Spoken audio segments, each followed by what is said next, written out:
Welcome to Verbal Pick Radio, where we give you the verbal image of life, and we are everyday people. I'd like to welcome you all to the show. We're doing Reparations Part 2, the psychological effect of the slave era, and that currently carries on beyond slavery into this present day and time. We're dealing with we'll go back from the start to the beginning. 1555 on a slave ship called Jesus by Sir John Hardy Hawkins brought the first slaves from Africa to the Americas. To make a slave, the psychological effects, the not allowing human beings a right to knowledge. You block knowledge off. They wasn't allowed to read or write. They set up these breeding camps where slaves would go in and would have to perform sex, not out of love and compassion, but to breed children so they too can grow up in slavery. The ages of the men and women, there were teenage women that they put these men with to produce these slaves for the benefit of the slave masters and the economy. Now, we all know that DNA transforms throughout generations, meaning that, let's put it like this. All of you who are listening, you have no new blood. The blood that was in you was also in your father and your mother and your grandparents and your and it goes on to the Creator himself or herself. So there's no new blood. It's passed in your blood. That's why when you go to your doctor, they say, do you have any family history of so-and-so, such and such, A, B, C, and D? You know, that determines, okay, well, you are more likely to inherit these disease or whatever because it's been passed down through your blood, through your DNA, through your genes, mindsets,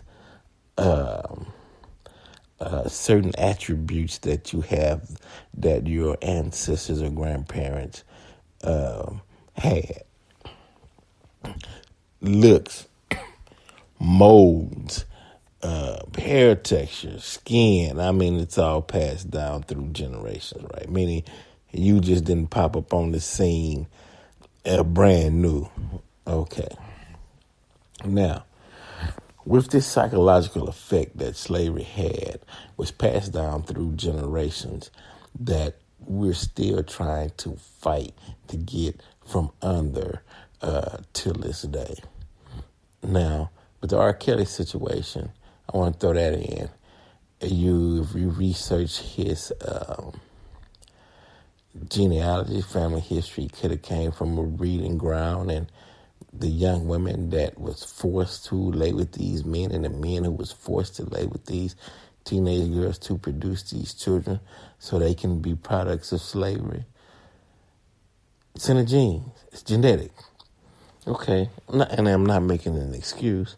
I'm just simply saying when his brother stated that R. Kelly needs help, one woman stated he needed a asylum, some saying he needs psychological help.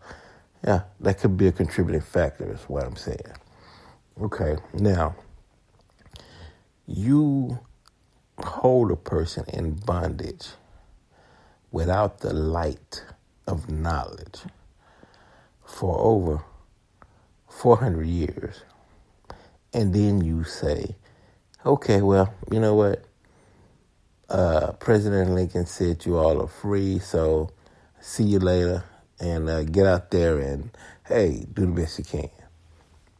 Now, you have to remember, in the movie Roots, when Kunta Kinte was praying in his traditional custom of prayer, one of the slaves told him, if they catch you praying in that manner, they will kill you. And I make that point to say that you couldn't pass on traditions that made you whole, that you identified with, that was a custom in your lineage for thousands of years. That was cut off. Your name cut off. Your religion cut off. Your ways, your culture, your tribal ways, in a sense of where you came from, out of your collective group of individuals who grew up like you, traditions that was passed down no longer existed. Basically, we were stripped down to zero. Then you take that zero and you say, you're free, get out there and conquer the world. Not being able to read, write, or whatsoever. Now, and the thing that should have been done is institutions of learning, psychological help to prepare these newly arrived citizens into the society, which was not done.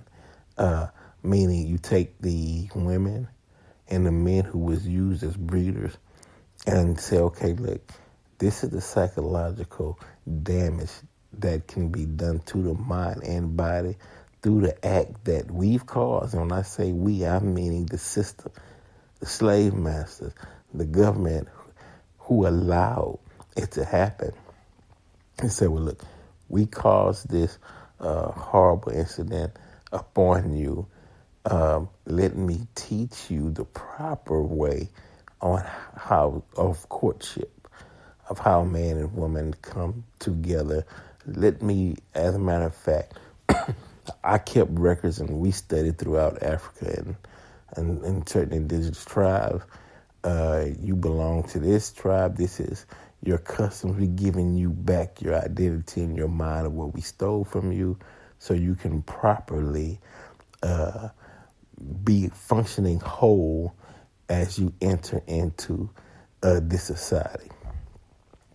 Let me set up an institution to teach you what capitalism is and the banking system, industry. Let me show you what deeds are. Let me prepare you for society. They didn't set up an institution for anything to teach the once former slaves to properly inject themselves into a society that was already thriving off of the free labor that they got from the slaves. They didn't set any of that up.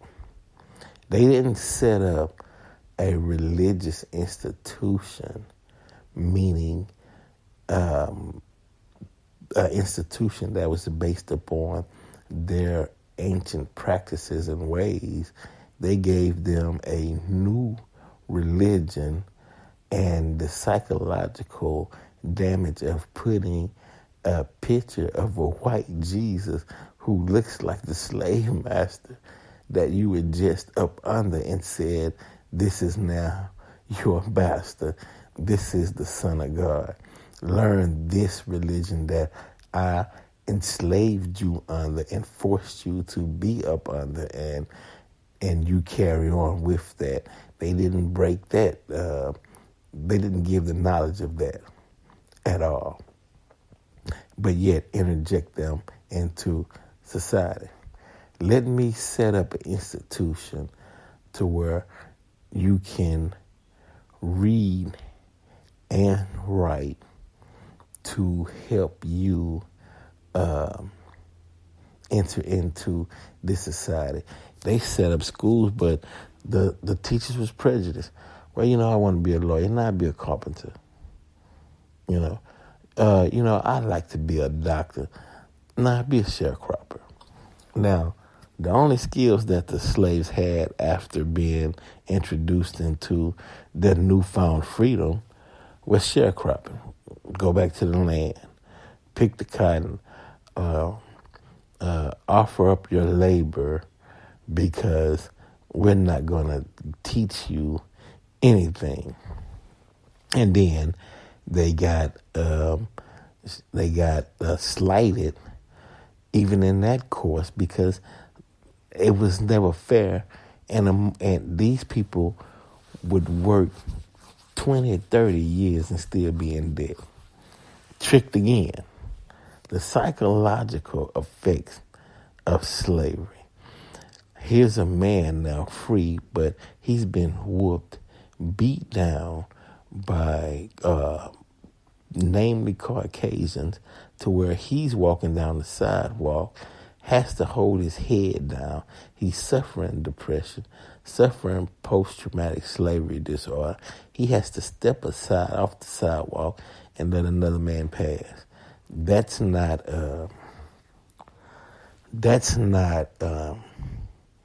being a full-grown adult. Couldn't defend themselves. Had to smuggle in weapons to protect their families. I mean, it was just horrific what all the pressure that was applied to the psyche of the black man and woman coming up out of slavery and just being let loose without being properly debriefed to have full knowledge of a system that they're getting ready to be a part of. And then also, really, they didn't teach white people how to not be prejudiced and all the wrongs and ills that would come from that. So to repair the mind, reparations is due. Because why? That system of slavery was passed down still to this present day because there was no interference to properly educate and properly prepare and repair the mind for a new society that was going 100 miles an hour, and black people are still trying to catch up. And it's funny to hear whites who say, well, my great-grandparents came here from Germany with nothing. My great-grandparents came here from Russia with nothing. They were immigrants. All they had was the clothes on their back. Yeah, but their mind was intact, though. You know, they knew what their names were. They knew their religion. They knew where they were going. They had a sense of capitalism. They came to make money. They had the upper hand anyway. So what, you came with your clothes on your back, you still knew who you were. Slaves didn't know who they were. They lost total knowledge of self. They couldn't speak none of their languages. They lost their traditions. They wasn't allowed to even pray in a manner that their ancestors or their foreparents prayed in. I mean, totally stripped down to zero. And then, look, the psychological effect of a child, a wife watching a grown man getting beat with leather straps will send a chemical imbalance through the body. That's, first of all, it's ridiculous, and you don't treat humans that way. So the descendants of slaves need to be repaired through reparations for even dealing with the mindset of the slavers.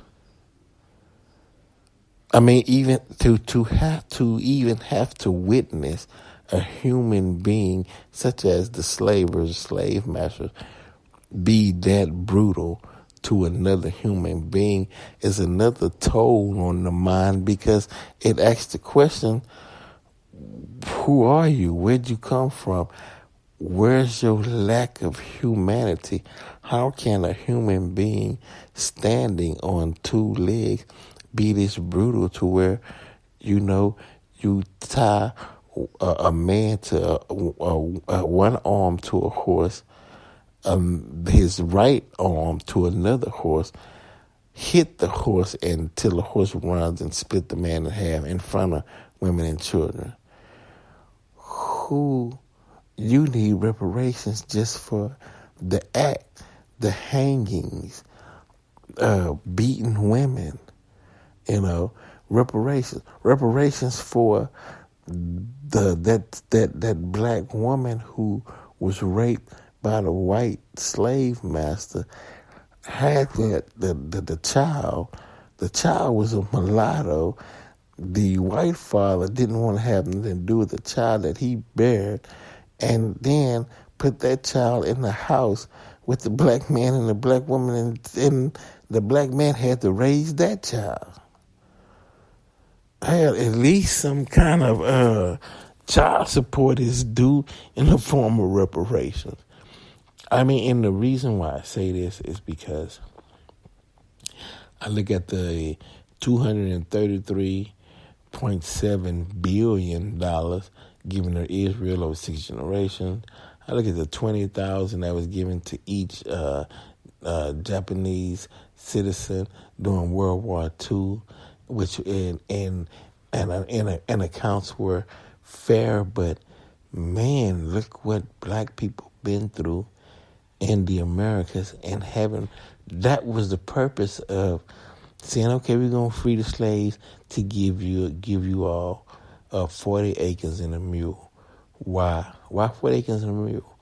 Because you can then begin to have land, have a mule to grow your crops, and now you can create an economy for yourself, which the statement was fair, but it was never received. Because to be a productive citizen, you need a good start.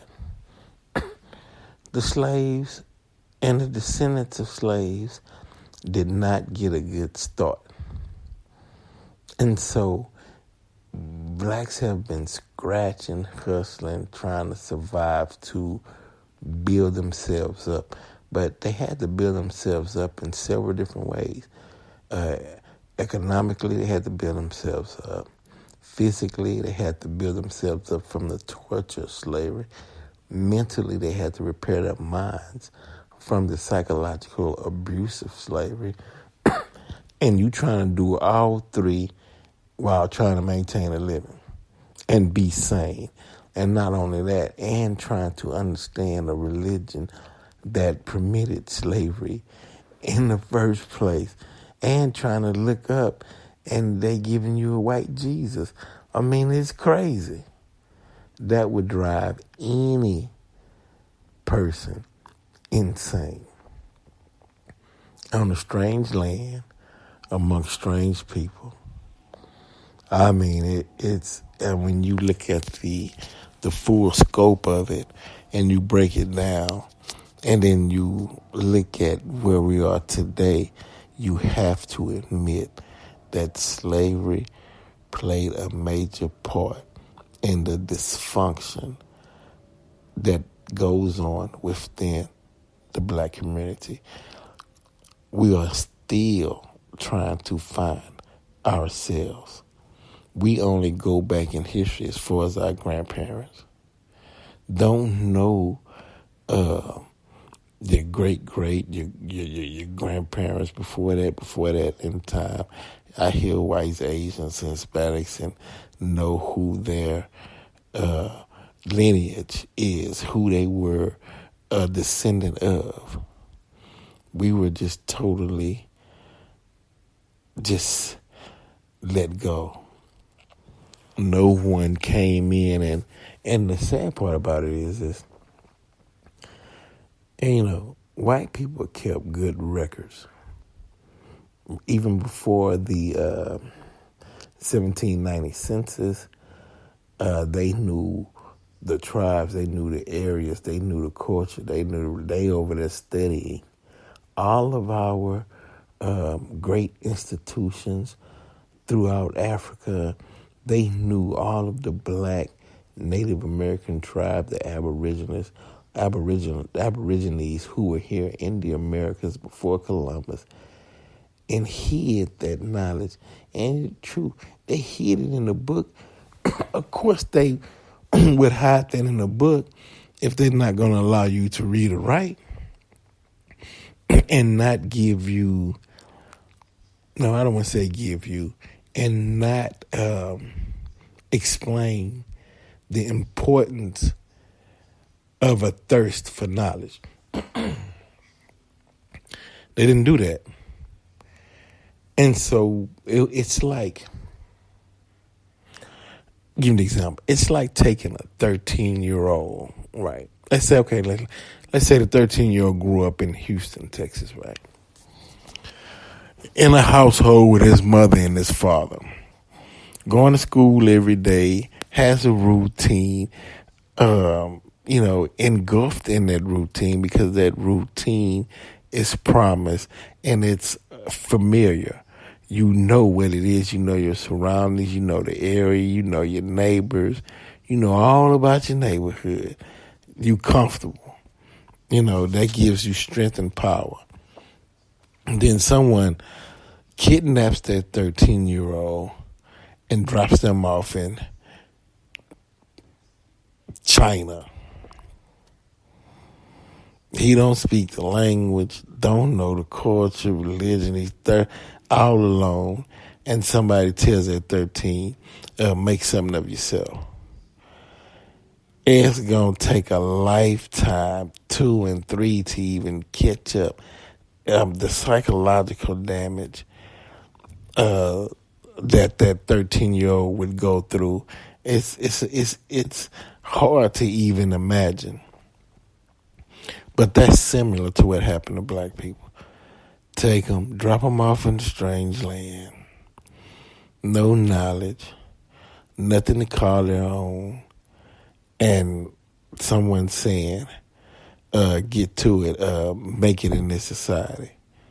That 13-year-old, just like the ex-slave, would need that 4 acres in a mule, would need those courses and those classes and those institutions to explain what happened to them, how to overcome it, and how to succeed. That was never done. So on the psychological effect that slavery had on a human mind, and that's one of the reasons why they tried to say, well, black people weren't human. They trying to get out from under responsibility. They don't have the same brain size as the white man, even though civilization started in Africa. So all the lies was just to cover up responsibility. And now, since the talk of reparations is on the table in the 2020 presidential upcoming election, everything has to be brought forward to have an open and honest discussion. And that's all people want. People, it's knowledge time. This is the age of information. So people want the information on the table. They don't want they don't want to deal with the lies, and they don't want to deal with the propaganda, and they don't want to deal with the tricks. They want knowledge on the table, and let's dissect this thing. Let's go back in time and prove who produced and who had what first. Why was the Moors sent to civilize Europe, Spain? We got to deal with all of that. We got to deal with some of these names in America. Memphis, Tallahassee. We got to go back and deal with the truth. And and have a open and honest dialogue, and let's take it from there. That's what civilized beings do.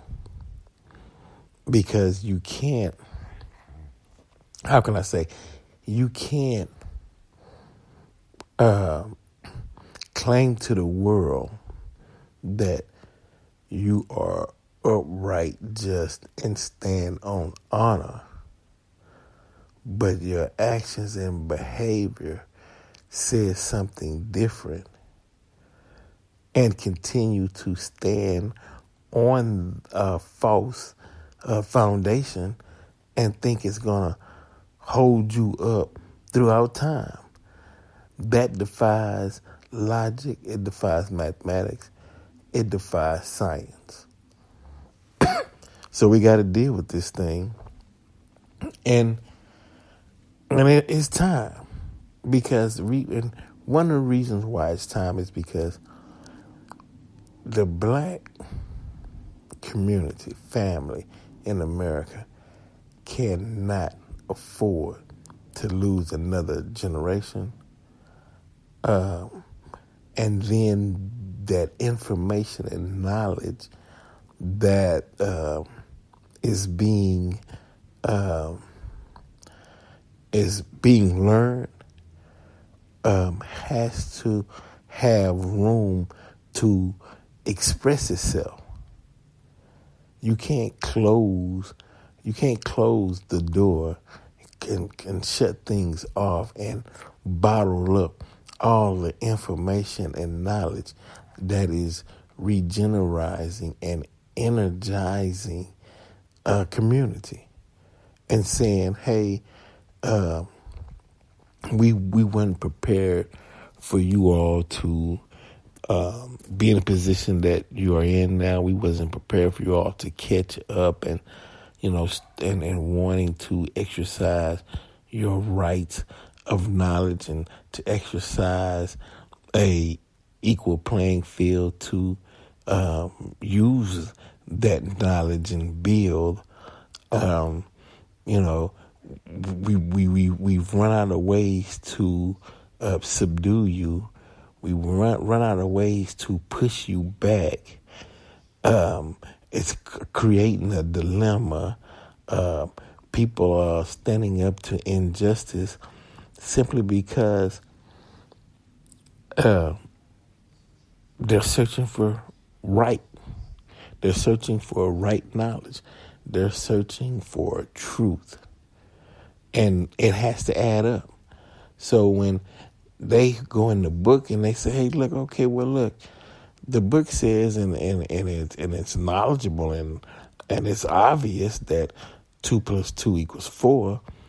You can't continue to say, oh, no, you just don't understand. It really equals 7. It's beyond your scope of possibly learning this complex math. And they're looking at him like something's wrong with you. Not me. Something is wrong with you for you to have to continuously hold on to lying and propaganda. The tables are turning now. The eyes are upon the one that's hiding the knowledge, that's purposely misinterpreting the knowledge. For what gain, what cause? What's the purpose? Now that's what's on the table today. What are you gaining? What's the purpose of racism, of constantly trying, especially in the media, trying to show black people in a negative light, purposely trying to use black people as a tool? It's all coming out now. So this talk on reparations, which I like to call repairing the monies that needs to be given to repair the psychological and physical damage that's been passed down through DNA and genetics from generations to generations has to be discussed. Verbal Pick Radio, we're out.